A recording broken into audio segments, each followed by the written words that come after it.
Hello, and welcome back to Ethics and Other Messy Things. This is the third episode in the Ethics in Film series where we're sitting with Claudine. In the first episode, we talked about surveillance and how being seen inside systems can become a liability. In the second, we explored visibility itself as a risk and what people learn to hide in order to survive. Today, we're staying with that same story but turning towards something that's talked about far less. How quickly care can turn into judgment, and how often help becomes something people have to earn. There's a quiet question running underneath most helping systems. It's rarely spoken out loud, at least out in front of the public, but it's always there. Do you deserve this help? Not do you need it, not will it help you, but do you deserve it based on your behavior, your choices, your compliance, and your likability, believe it or not.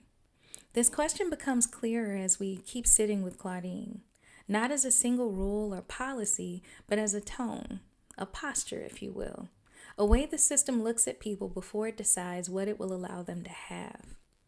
Claudine is not framed as reckless, she's not careless, she's not refusing responsibility, she's actually parenting and working and trying to hold a house together. And still, her life is evaluated through a moral lens.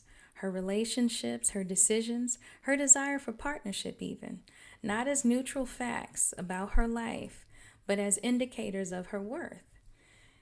Help isn't automatic, it's conditional. And those conditions aren't just financial, they're moral. This is where systems quietly shift from care into judgment. Support becomes something that you earn, and stability becomes something you can lose. Assistance becomes revocable, not because your need has changed in any way, but because your life no longer fits the preferred narrative of those who have the resources that you need or have control of them. This message is subtle, but it's clear. Be careful how human you are. Be careful what kind of life you build while you're receiving help. Because help isn't just about need, it's about approval. What do I think of you? We still see this everywhere. People are assessed not only on circumstances, but on perceived effort, gratitude, and compliance. An unspoken hierarchy forms. We have the good client, the difficult one, the questionable one. And once someone slips categories, the tone changes. More scrutiny, more conditions, less patience. Not because resources vanished, but because deservingness is being quietly calculated.